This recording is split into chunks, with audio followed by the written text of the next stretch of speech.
You are listening to the Fantasy IPA podcast. Can't wait. It's time to go eat, baby. Your audio hangout for the latest intel, projections, and analytics. Hey, we are playing to win. I'm in a league of my own. Ain't ready for me. Visit us at fantasyipa.com and follow us on Twitter at fantasy_IPA.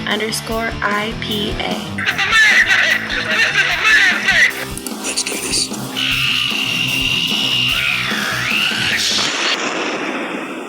And then there were four. Welcome to the first semifinal match of the Fantasy Face-Off. Really excited to kick off this round, and we're going to bring in our competitors, but first I'm going to kick it over to you, Jamie. Say hi to the audience. How's everything going? Hey guys, everything's going great. Jamie Black. You can follow me at FIPA_BLACK, like the color. Very excited in our first semifinal, and we have two very special guests here. Kick it back to you, Art, so you can introduce these guys. Yeah, and remember to follow us at fantasy_IPA. Visit the site at www.fantasyipa.com. Well, in our first matchup, we had the All-In Kid Jake Seeley taking down Travis May to advance to this semifinal round. So I'm going to kick it over to Jake. Say hi. Welcome back, Jake. Oh, I appreciate it. Yeah, I'm a little disappointed, though. I thought I saw Matt Kelly on the other side of the bracket. I thought I might be able to face him at some point. Yeah, we've had a couple people saying that they joined to try to get a piece of Matt Kelly, and what is it about that? Why does everybody want to take him out? Well, you've listened to him before, right? Oh, that's true. Yeah, so fair enough. Yeah, I've actually been on the podcast with him, so that makes more sense. Yeah, Matt Kelly, always fun, always polarizing, I would say. In our next competitor, we have wrapped up with the first round against Samantha Holt, and he was able to move on from DLF football. We've got Mo Brewington. How's everything going, Mo? Very good, very good. How you feeling, Art? Feeling great. All right, so as mentioned, this is the semifinal round. This round will mirror the first round, though. We will go into two list-style questions where we will alternate back and forth between analysts and see if they can name the players that fall into particular categories. At any point in time, if one of our analysts does receive a second strike, that opens the door for the remaining analysts to complete the list. In the third round, we'll be hitting up our speed round where there will be 7 answers. The analysts will have 30 seconds to answer all of those in rapid-fire succession. So, if there are no questions, we'll go ahead and kick into this contest. Oh, good to go. All right. Let's do it. Cool. All right, let's do the first question here, and we're going to kick this off with Jake.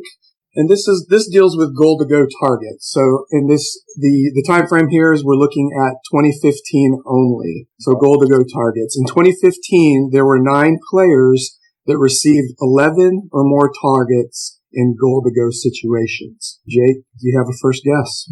Allen Robinson. Yes, and Allen Robinson came in with 13 targets. He finished with 7 touchdowns, and those were the 7. He actually caught 7 of those 13 targets, and all of those went for touchdown. Allen Robinson actually finishes high on this list at 13 targets. So good answer there. Jake jumps out to an early lead. That kicks us over to you, Mo. Do you have a first guess? When in doubt, I always go with Antonio Brown, you know.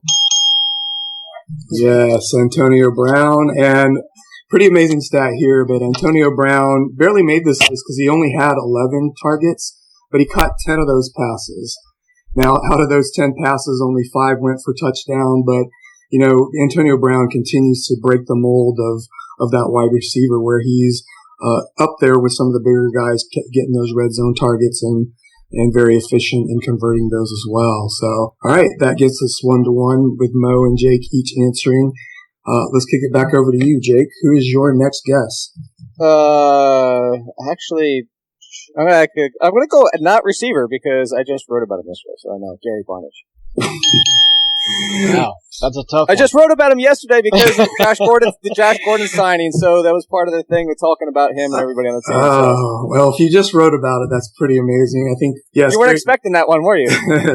No, I wasn't. And Gary Barnidge, as you probably know, had 16 targets in goal-to-go situations. Now, he only caught 4 of those, but all 4 of those did go for touchdowns, so very sneaky play there for Gary Barnidge. Yo, sound the bell. School's in, sucker.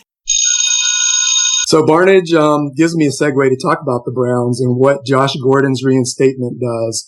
there's quite a few people involved here, namely Barnage, Corey Coleman, maybe even into the backfield with Duke Johnson. But we'll start with you, Jake. What does Josh Gordon's reinstatement, at least for the last 12 games, do for the values there in Cleveland? I think for the most part it affects everybody. The least amount would be the running backs, but I think it hurts Gary Barnage. I moved his projections down. I moved down Corey Coleman's. I was looking at Corey Coleman saying, there's no way he doesn't get 125 targets on this team, but now that, it's probably got to move him down to, I'd say 100 or so, because even with those first 4 games, when Josh Gordon comes back, if it takes him a game or two to get game flow, look, Robert Griffin, if he's that quarterback, or anybody else, whoever's that quarterback, is going to know that Josh Gordon's the guy you go to. He's the one that you want. He's the premier talent. So I think Coleman's still good. I think I still like him more in PPR, but you have to knock him down. You have to knock down Barnage. As great as he was last year, only second to Rob Gronkowski. You can't expect the same again this year with him in the mix. So I still like Duke Johnson. I still like the running back situation a little bit, but I think that all the receivers, and then Rashad Higgins was my super deep sleeper of the year. That's just thrown out the window right now. Yeah. How about you, Mo? Do you agree with what Jake's putting out? To a degree, but with me, there's a lot of variables that exist in Cleveland. First off, I have a hard time really accepting this as a bona fide answer for fantasy or as a bona fide offense. For fantasy purposes, this isn't some place that I'm really looking to get production because you have no idea what the heck's going to come out of there. If you get McCown, I think you might get a little more pass production. But as far as the receivers and their output, with Gordon back in the mix, I think Barnage actually survives a little bit and doesn't need to get knocked down quite as much because of the type of routes and where on the field they're going to be. I think Barnage is going to be more of a safety valve for either of those quarterbacks, and due to that fact, he's still going to see a pretty high number of targets. Coleman absolutely has to get adjusted. I don't think it's going to be anything, really dramatic, but he's definitely not going to approach the wide receiver one numbers that some people thought. But I think Barnage will still be a viable top 12 option, probably on the lower half of the top 12. But I think he's still a decent option at tight end for guys. Yeah, so a very crowded wide receiver core in Cleveland gets even more crowded, and definitely be a situation to monitor as we move into preseason. And, I just want to throw out there that I've been on board with you on Rashard Higgins. It's a bummer now. Yeah, I thought for sure that the fact that he tested poorly had a lot of people off of him, but the fact that if you look at the production as a skill, I really was hoping for it. I expected him to be the other starting receiver across from Corey Coleman at some point, but yeah, now at this point, it's unless he does it super fast, I don't think it's going to happen at this point. All right, so that takes us past our first school break and back into the game. Jake's got 2, Mo, you've got 1. Who's your next guess, Mo? How about Gronk? Yes. Did I lead you to that one because I went tight end?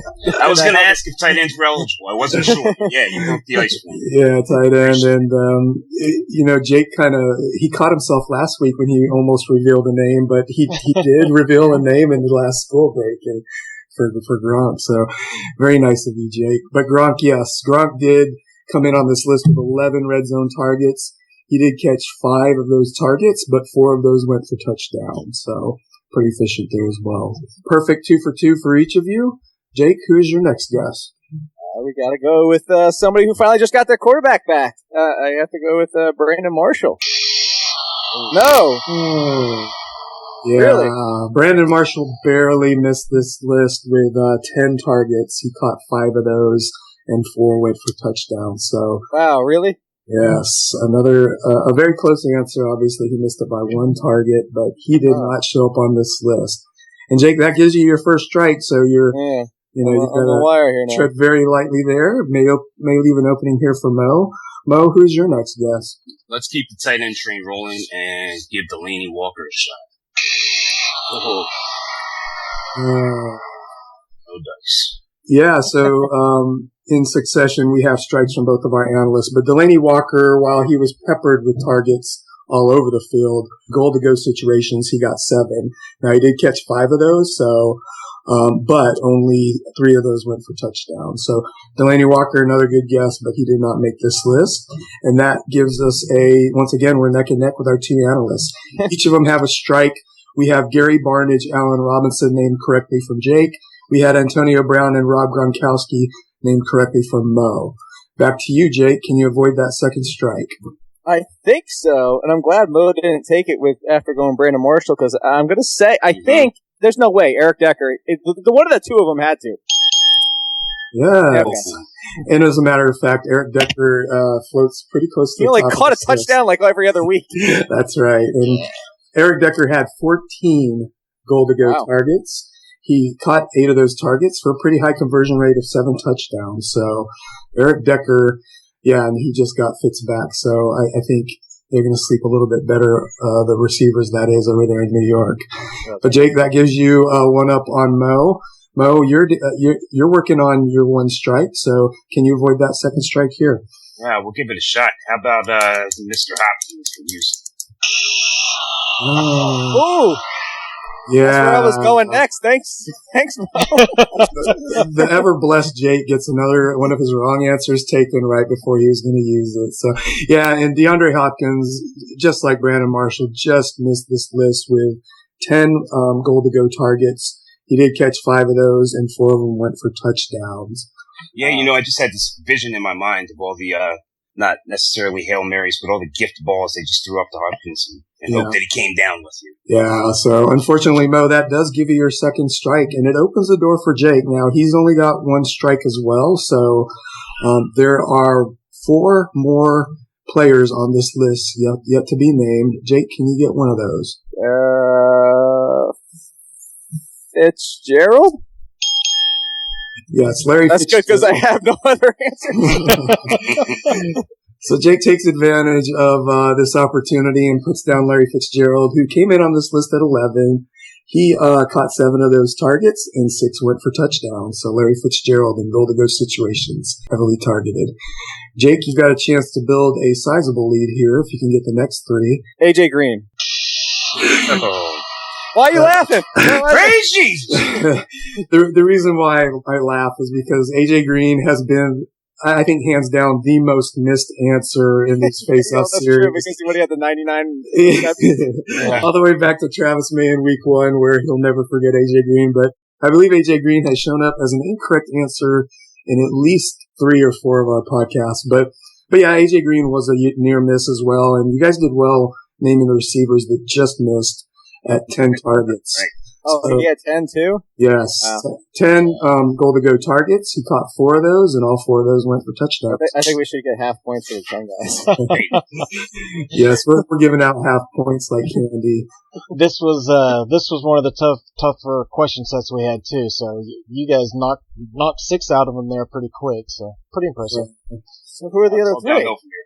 Yep. Yeah. So the other 3 are somewhat obscure. Pierre Garçon. What? Yeah. Pierre Garçon had 13 goal-to-go targets, caught 5 of those, and 5 went for touchdowns. Another person that may have been a little more obvious is Jarvis Landry, who was up there with Gary Barnage with 16 goal-to-go targets. He caught 6 of those, but of those 6, he only converted 2 of those into touchdowns. And then the last person on this list was a bit of a surprise for me as well, and he came in with 14 goal-to-go targets, and that's Randall Cobb out of Green Bay. And that was another school break. So we're going to do Randall Cobb really quick, and then we'll launch right into the end of round school break. But with Randall Cobb, he's been somewhat under the radar this offseason. He's fluctuated there at the end of the 3rd round as we're thinking about redraft and MFL 10s. Definitely had a disappointing season last year. When he was a wide receiver 1, he was very touchdown dependent, but as we can see here, he's getting opportunities, maybe not doing as much as we thought he would with them. So my question to you guys, can Randall Cobb return to wide receiver 1 form, or is he below that level for you guys going into 2016? We'll start with you on this one, Mo. First off, we're going to have to see how Jordy comes back. I think the news this week was a little bit disappointing. Everyone thought that Jordy would be ready to go by this time, and finding out that he's not, it has to kind of put a damper on Cobb, because when you think about it, last year he was really the only weapon that you had to worry about in Green Bay.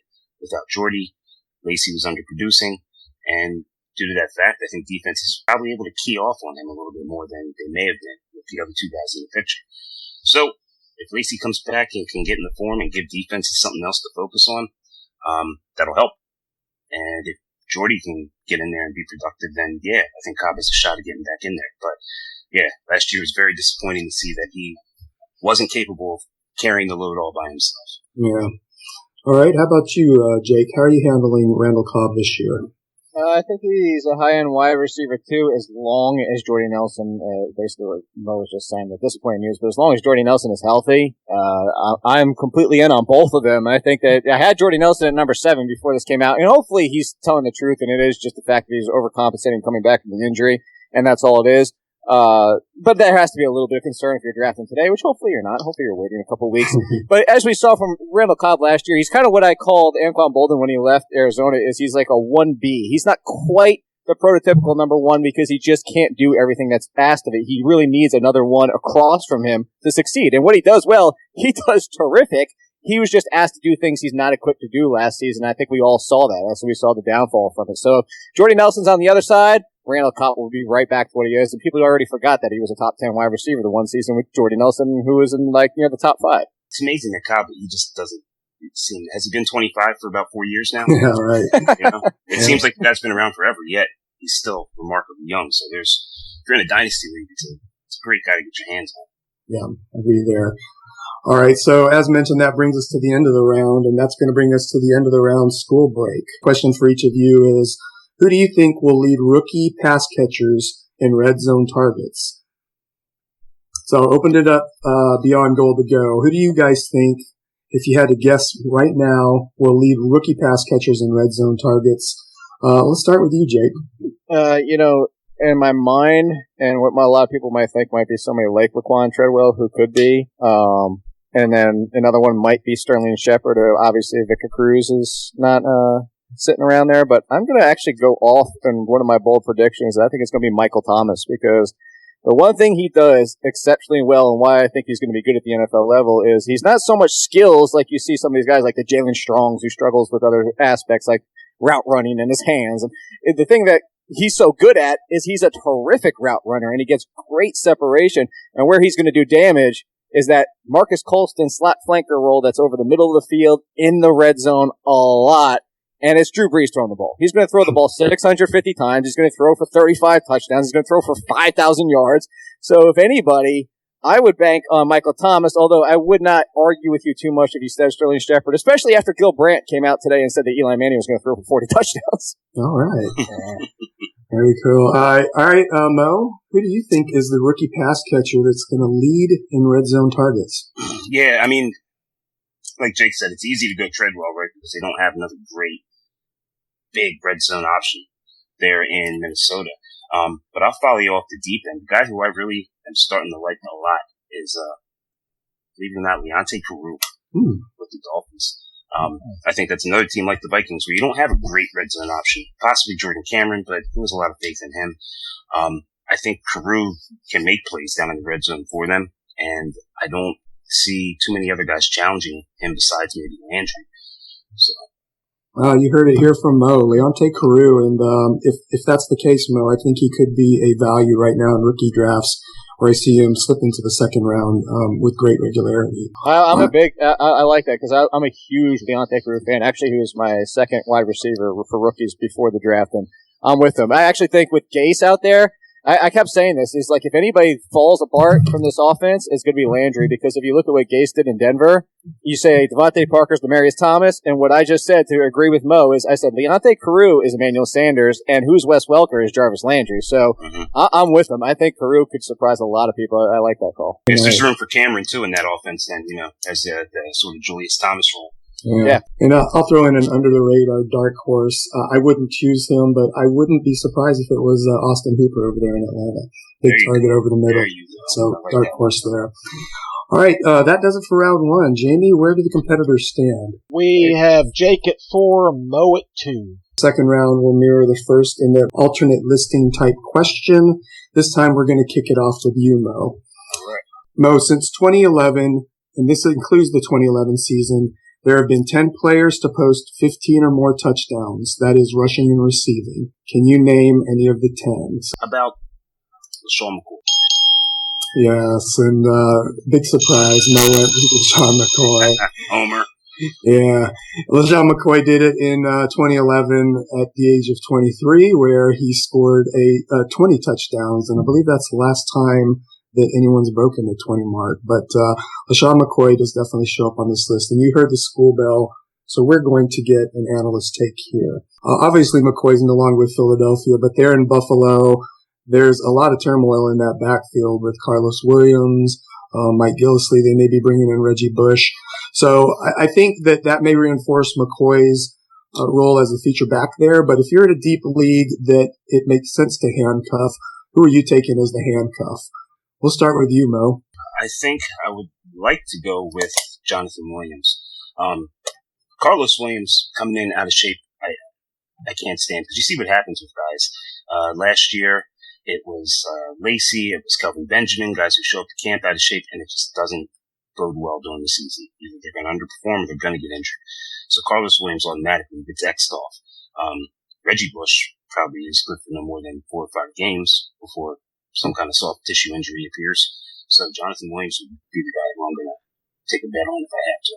All right, Jake, is it Jonathan Williams you're handcuffing to McCoy or somebody else? The answer, if it was in my league, it would be somebody else, because I wouldn't even waste my time handcuffing him with somebody on the same team. I would just build depth at running back. But if I'm forced to choose, as is the question, I would probably go with Jonathan Williams at the same, is because we saw what happened in the one game. Was it 30 carries for 20 yards, or 28 yards, or 28 carries for 30 yards? Something terrible for Gillislee. It just wasn't inspiring at all. And everybody's going to reference the fact that he had a few big plays, but that's what he can do. He can be a kind of the gadget guy that gets you a couple plays in games, but that's all you really want. You don't want him to be that 20 plus touch guy. As you mentioned with Carlos Williams, there's not just a suspension, but being out of shape, so you can't expect Carlos Williams to come back. So I think it really just comes down to Jonathan Williams, and mostly what he said is if Reggie Bush even signs there, how many games is he going to make it? He might even be gone before Carlos Williams gets back. Yep, I'm a fan of Williams over there as well. So thank you for that, guys. We're going to move on. That moves us over to you, Jake. Who is your first guess for players that have posted 15 or more touchdowns since the 2011 season? I'm going to do what Mo did and stick at running back and say Arian Foster. Yeah, and of course there's a school bell here because it's very timely with Arian Foster's recent signing in Miami. And much like the Gordon signing, there could be a lot of trickle-down effects. We've got Jay Ajayi, Kenyon Drake, the passing game over there. So I'll pose it to you guys, and you can take it any way you want. But what does the Arian Foster signing in Miami do as far as fantasy goes? We'll start with you, Jake. It makes me throw stuff around the house and break things because I really wanted Jay Ajayi to finally get a chance. I really like Ajayi's talent. I thought, I saw what they did with making the offer to C.J. Anderson and everybody else they were involved with, and I thought, okay, maybe, they give up. They're going to just say, let's go with Ajayi, but obviously that's not the case. The sad thing here is I still think Ajayi is going to be the lead runner, but I don't think he'll be the lead runner as in the percent of touches. Arian Foster is going to be the pass-catching guy because that's where Ajayi struggles. And I admitted that before they even made the signings, he struggles in the passing game, so obviously they didn't want to try and force the issue. The problem is I still think Arian Foster, even being the pass-catching option because of who he is going to get like 60% of the touches, even if Ajayi is in there on first down or as the lead back. So, I would still draft Ajayi, and I still am because of the decreased value in the drafts now, or I should say the decreased cost for the value you're probably going to get, because betting on Foster to make it 16 games at this point of his career, I think is a ticket I don't want to buy. How about you, Mo? What does the signing of Arian Foster do over there in Houston? Yeah, well, the Achilles is rough, so we'll have to see what happens in the preseason. Yes. I don't know if he'll even play much at all in the preseason. The other thing I think to keep in mind is I think Drake's game is a little bit similar to Foster's on what they're going to bring to the table receiving-wise. So right there, that might put a bit of a lower ceiling on Foster's total output. I loved Ajayi coming out of Boise, and I think the whole bone-on-bone issue is probably a little bit overblown. If at the worst, he's a young guy. Pick him up and run him, and let's see, maybe he's only good for 2 or 3 years, a fantasy-worthy output. Let's give him a shot. And I think as the season goes on and he has some productive games, the coaches will be more willing to lean on him and make Foster and Drake more of situational guys. Yeah. So maybe 200 plus carries would be awesome. But see that. See, that's when I got excited too when they drafted Drake. I'm like, oh, they finally relented. He's the perfect complement back to J.J. But I'm with you, and I think this could be similar to David Johnson last year, is where you just wait those till about the middle of the season, and now you have that running back. Like he would be.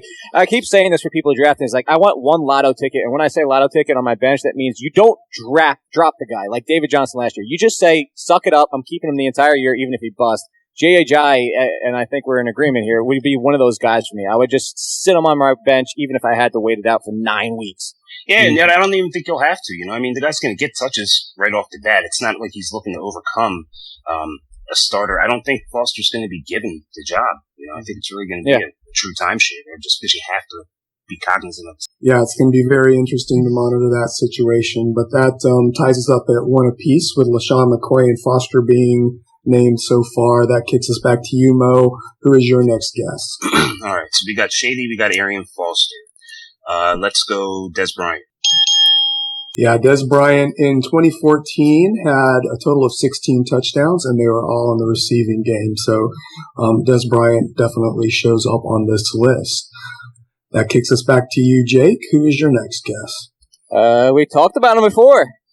That giant season, Jordy Nelson. Oh. Yes, and Jake mentioned the giant season from Jordy Nelson. This one came in 2011, where Jordy Nelson hauled in 15 total touchdowns, all in the receiving game. All right, back to you, Mo. Who's your next guess? Okay, Le'Veon Bell. Oh, no. I'm sorry. That will give you your first strike. And actually, in 2014, he scored 11 touchdowns. 8 of those were on the ground. 3 of those were receiving touchdowns. Gotcha. But that's a little bit surprising to me. Yeah, and it was a stupid yardage number, right? Like 1,800 rushing yards. Yeah. Something like this. Yeah, he had 1,361 rushing yards, but a whopping 850 receiving yards. So definitely put up a lot of receptions and yardage in that year. So Mo, I'm sorry, that gives you your first strike, and it opens the door back up for you, Jake. Who is your next guess? I'm really glad Mo did good, because I thought as soon as I said we mentioned him before, I thought it gave away another one of my answers by doing that, because the other answer I had in my pocket was Gronkowski. Yes, and the school bell. And that's the good school bell, right? That's not a buzz. That's right? That is the good school bell. Okay. So let's stop down and get your analyst takes here. For the most part, the consensus has Gronk and Jordan Reed as those two elite possibilities at tight end.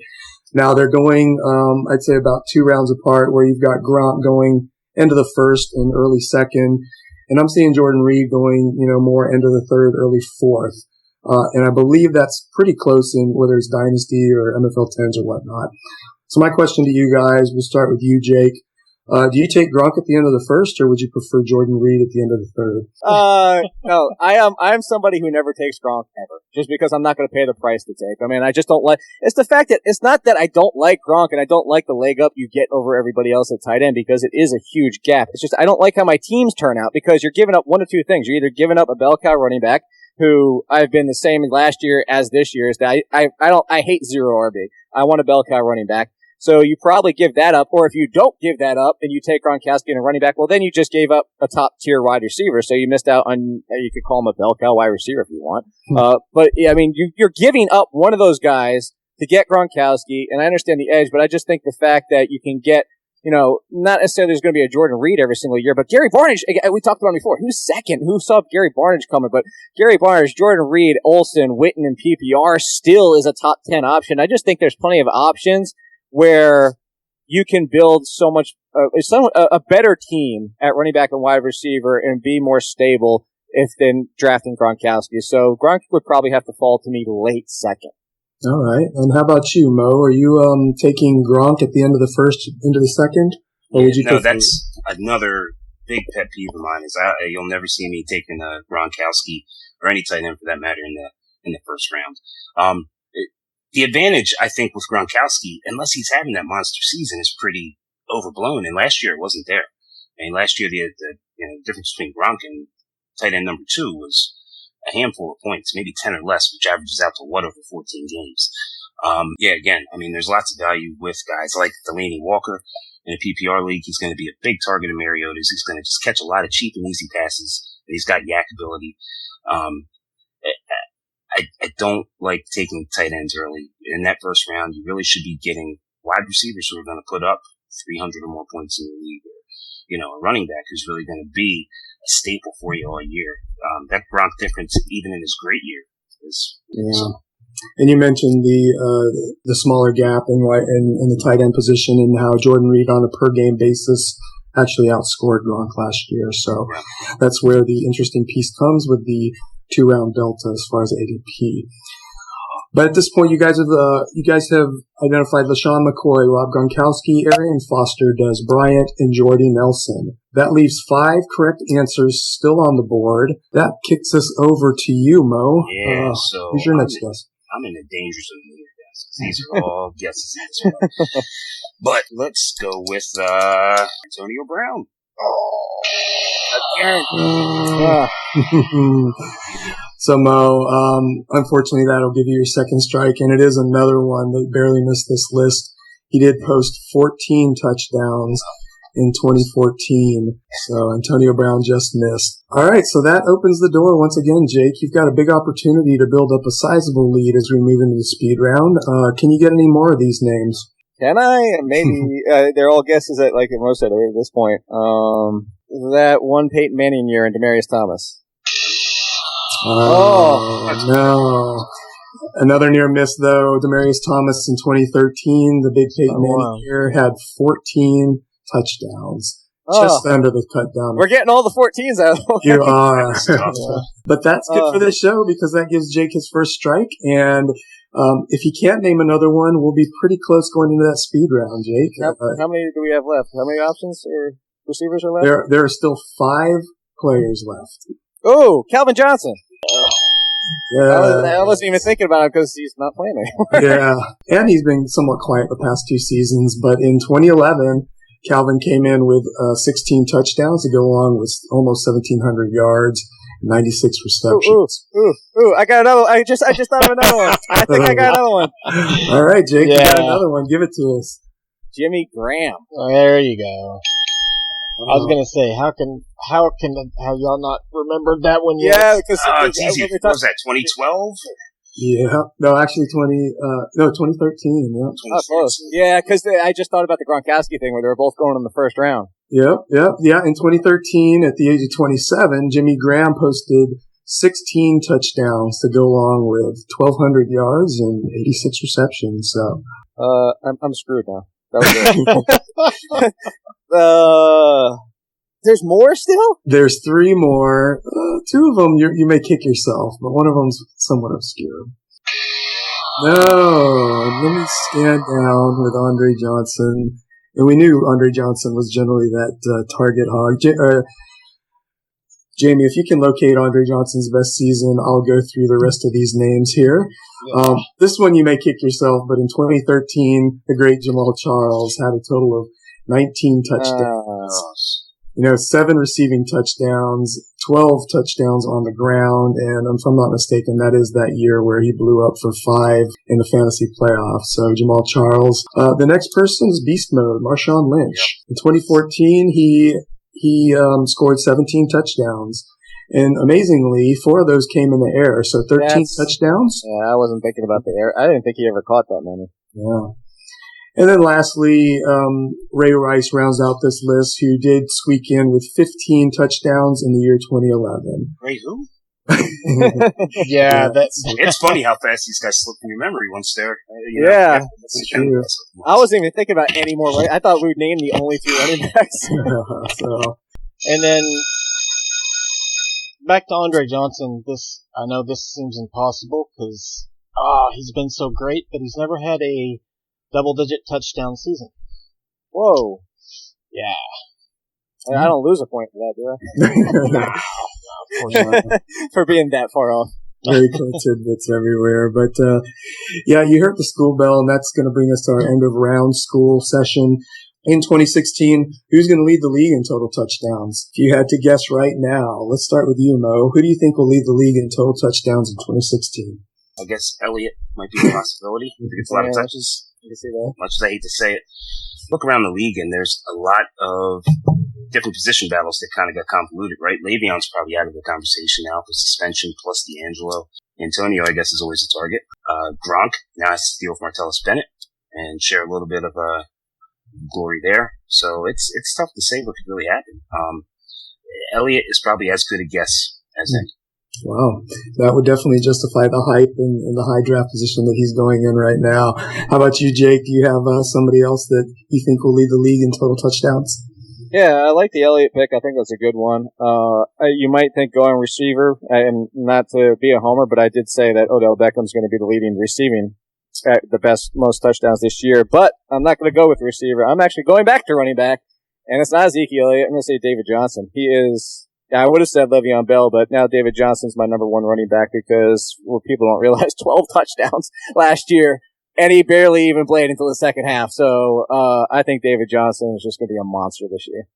Yeah, that's a good pick. And I've got him down here scoring 13 touchdowns in 2015. Oh, well, the special team.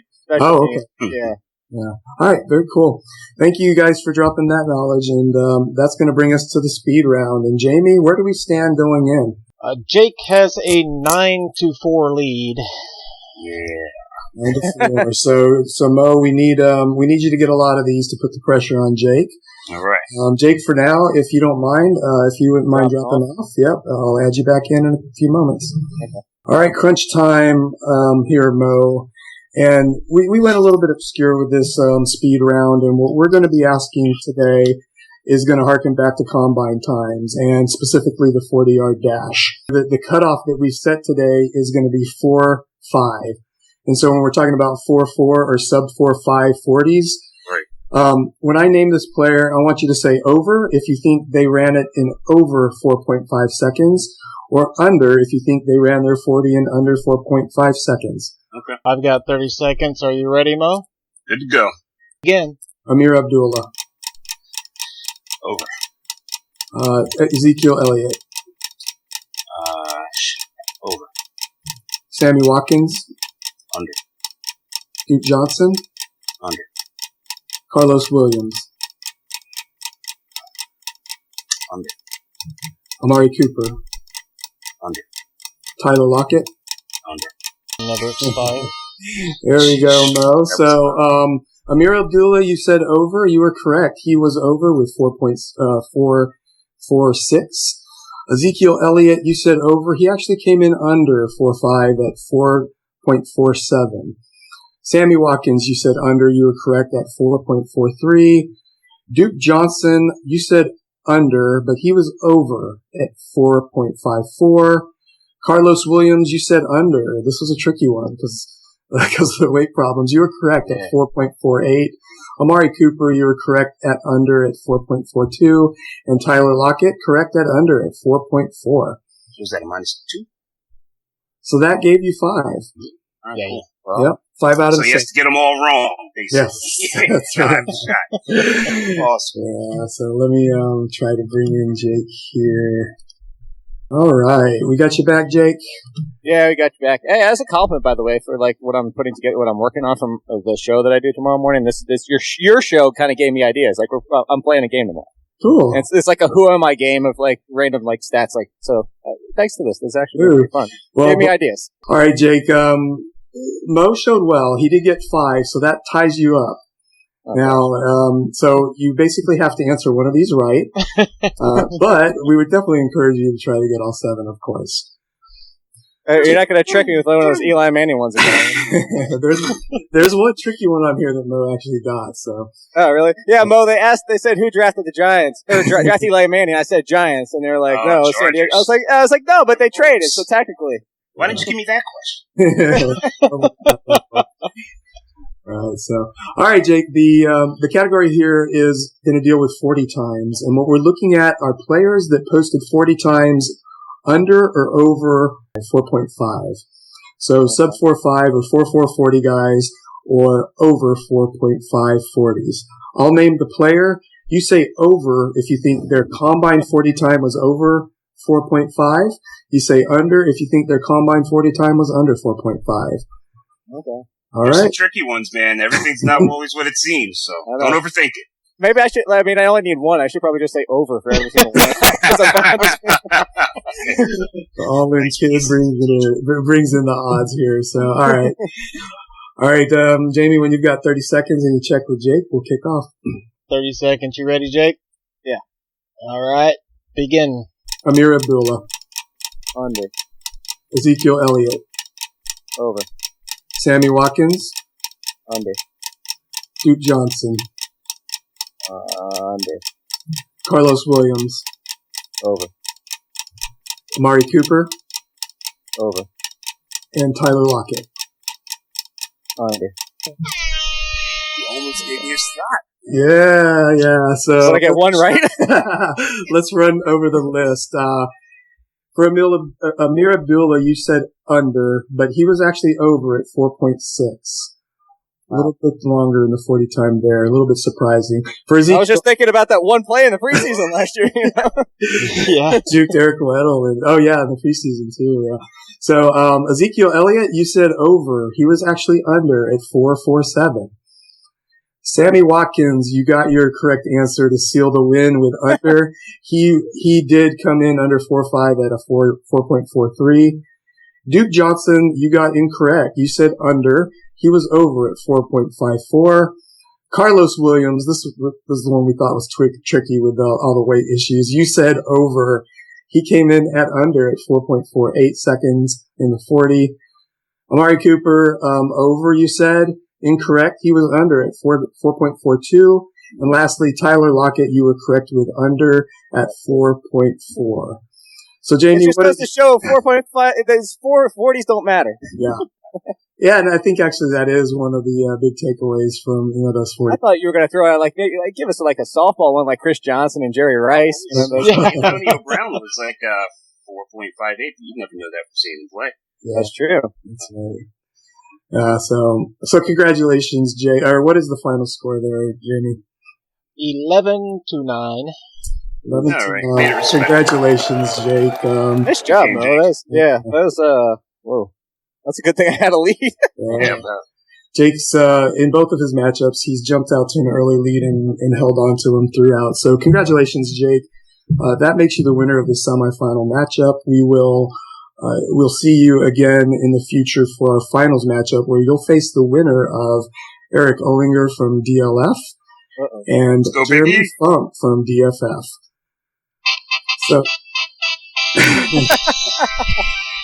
So Jake, Mo, I really appreciate you guys coming on. This was not only a really good contest, but once again, you guys are dropping great knowledge and just had a lot of fun recording it with you guys. So I'm going to kick it to you, Mo. Any parting words for the crew or the guest? Well, just a big thank you to you guys for having me. It was a blast. It's really an awesome concept you guys got here, and I wish you the best of luck going forward. I hope this thing takes off for you. Jake, very good to meet you. On Twitter, /Mo or at DLF.com. We got a ton of material coming out in August. I'm actually flying out to Chicago Saturday morning for our DLF live draft with a bunch of the other writers. So it's going to be a busy time over the next month. So I'm looking forward to it. So /Mo on Twitter, and I hope to talk to you soon. Yeah, thanks again for coming on, Mo. Jake, any parting words? No, well played. Well done by Mo. I'm really glad that he took away one of my bad answers. That kind of happened to me in the first round. I seem to have that luck. And I agree with him. This is a fun concept. As I said, I mean, I'm kind of stealing your idea to a little bit for the show tomorrow. It's just a really fun way to kind of spread the knowledge around and learn things about and see surprising stats that you didn't even realize. So, good stuff. Yeah. Same as him. Pimp site, rotoexperts.com. Got my rankings and all sorts of draft kit stuff over there, but good stuff. And yeah, nice to meet you, Mo. It was a good time. Yeah, you too, Jake.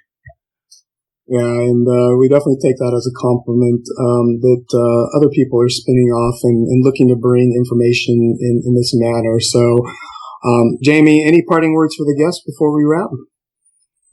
Again, man, great contest. I appreciate you guys so much. This is awesome. And it's been really good for us. I appreciate everyone who listens. And again, you guys did a really great job. So can't thank you enough. Yeah. So that's going to do it for the initial semifinal matchup of the Fantasy Face-Off. Please join us again next week, or next episode, where we'll have the other semifinal match, and then we'll be bringing you the final sometime in the near future. Please remember to go to iTunes, rate, review, and subscribe. Visit us at the site at www.fantasyipa.com and follow at fantasy_IPA. That's going to do it for this episode of the Fantasy Face-Off. And until next time, please make sure you get you some IPA. Adios. Thank you for listening to the Fantasy IPA podcast. It's over, Johnny! Yeah, you did it! Visit us at fantasyipa.com and follow us on Twitter at fantasy_IPA. Hail to the king, baby. To the house, baby. Please subscribe and review at iTunes, Stitcher, or your favorite podcast provider. Call trust! That's called trust! See you next time, and until then, make sure you get you some IPA. Come get some. Get some! Get some! Get some! We just want to say thank you for all the love. And we're out.